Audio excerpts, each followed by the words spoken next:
तो ये जंग अब दरअसल ये दायरा बढ़ता जा रहा है और जिस तरह से ये दावा किया जा रहा था अमेरिका की तरफ से, डोनाल्ड ट्रंप की तरफ से या इजराइल की तरफ से कि 2-4 दिन में जंग खत्म हो जाएगी, एक हफ्ते में जंग खत्म हो जाएगी, लेकिन इस बीच ईरान ने बड़ा दावा किया और ईरान ने यह कहा कि यह जंग ऐसे खत्म नहीं होगी, उसकी पूरी तैयारी है और यह जंग अगर महीना 2 महीना और साल भर भी अगर चलती है तो ईरान एक तवील जंग के लिए पूरी तरह से तैयार है। और इस बीच तल अवीव पर जो हमले किए जा रहे हैं, इन हमलों की दरअसल जो नौयत है वो ये बताई जा रही है कि दरअसल शाहिद जो मिसाइल है उसके जरिए से यह हमला अब तल अवीव पर ईरान की तरफ से किया जा रहा है। और शाहिद मिसाइल की खासियत यह बताई जाती है कि दरअसल ये क्लस्टर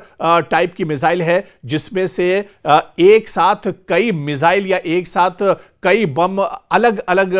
वक्त में निकलते हैं, जिसमें कोई भी जो डिफेंस सिस्टम है या जो दिफाई निजाम है इजराइल का जिसे बहुत मजबूत माना जाता है वो भी एक तरह से नाकारा साबित हो रहा है और इन हमलों को दरअसल इजराइल नहीं रोक पा रहा है या इजराइल का जो डिफेंस सिस्टम है वो भी इन हमलों को नहीं रोक पा रहा है। तो बड़े पैमाने पर, और इससे पहले आपको याद होगा कि ईरान की तरफ से यह बयान आया था, पासदाराने इनकलाब की तरफ से यह बयान आया था कि अभी तो जंग की शुरुआत है, अभी तो उसने अपने लेटेस्ट हथियार निकाले नहीं हैं, अभी तो उसके पास जदीद हथियार भी हैं, उनका इस्तेमाल इस जंग में नहीं किया गया है, अभी तो यह शुरुआत है और यह जंग जब आगे बढ़ेगी तो दुश्मन के दांत खट्टे करने के लिए ईरान अपने लेटेस्ट हथियार भी निकालेगा। तो क्या अब सवाल यह उठता है कि क्या अब इस जंग में जिस तरह से शाहिद 4 का इस्तेमाल यहां पर तल अवीव में ईरान ने किया है, क्या एक तरह से ईरान ने अपने लेटेस्ट हथियार भी अब इस्तेमाल करना शुरू कर दिए हैं? क्या बहुत बड़ी तबाही अब इजराइल के अंदर होगी या पूरे मशरिक़ वस्ता में जहां पर अमेरिका के एयरबेस हैं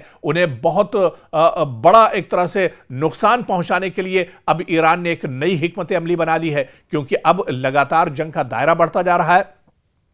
और आप देखिए कि पिछले 8 या 9 दिन की इस जंग में ईरान दरअसल तनहा खड़ा है और दूसरी तरफ दुनिया की बड़ी ताकत और उसके अलावा मशरिक़ वस्ता का पूरा सपोर्ट, यानी जितने ममालिक जो ईरान के, जो अमेरिका के एक तरह से पिट्ठू बने हुए हैं, जो अरब ममालिक, वो लगातार कहीं ना कहीं मशरिक़ वस्ता के ममालिक इजराइल और अमेरिका के साथ इस जंग में शामिल हैं। तो एक तरफ ईरान जो तने तनहा इस जंग में एक तरह से है और दूसरी तरफ यह कहा जाए कि दुश्मनों की एक बड़ी फौज है जिसका सामना ईरान एक तरह से डटकर कर रहा है। और ईरान ने यह साफ कर दिया है कि यह जंग 2-4 दिन नहीं, 2-4 महीने नहीं, यानी साल भर भी चलती है, तवील भी अगर यह जंग होती है, बहुत लंबी भी अगर यह जंग खिंचती है तो उसके लिए भी ईरान पूरी तरह से तैयार है। ईरान ने दरअसल अब ईरानियों ने अपने सर पर कफन बांध लिया है और वह पूरे अज़्म के साथ, पूरे हौसले के साथ और पूरी हिम्मत के साथ इस जंग में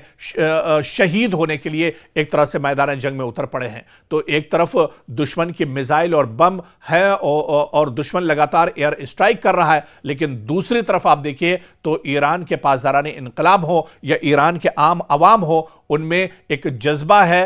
उनके अंदर एक हिम्मत है, एक वलवला और जोश है। तो यह दरअसल सीधा सीधा फर्क है ईरान और इजराइल और अमेरिका के दरमियान, जो इस जंग में ईरान अभी तक टिका हुआ है। नहीं तो यह दावा अमेरिका की तरफ से किया जा रहा था कि 1 हफ्ते से ज्यादा यह जंग नहीं चलेगी। बाद में अमेरिका की तरफ से यह कहा गया कि यह जंग को 1 महीना भी लग सकता है और अब यह माना जा रहा है, जिस तरह से अमेरिका इशारा कर रहा है, कि यह जंग और ज्यादा खिंच सकती है। लेकिन यह जंग जितनी ज्यादा खिंचेगी उतना ज्यादा नुकसान इजराइल और अमेरिका का होगा, मशरिक़ वस्ता पर उतना ज्यादा दबाव बढ़ेगा, बल्कि पूरी दुनिया पर इसका एक दबाव देखने को मिलेगा, क्योंकि गैस, ऑयल एंड गैस की कीमतें जो हैं वो आसमान को छूने लगेंगी। अपनाए हुर्मुज़ को जिस तरह से ईरान ने पूरी तरह से बंद कर दिया है, यानी दुश्मन इजराइल और अमेरिका या उसके इत्तेहादियों के कोई भी टैंकर यहां से गुजर नहीं सकते हैं। तो ऐसे में यह जंग जितनी ज्यादा खिंचेगी दुनिया पर इसका दबाव उतना ज्यादा बढ़ेगा और इसका सबसे ज्यादा जो असर है, यानी जो सबसे ज्यादा तबाही का सामना है,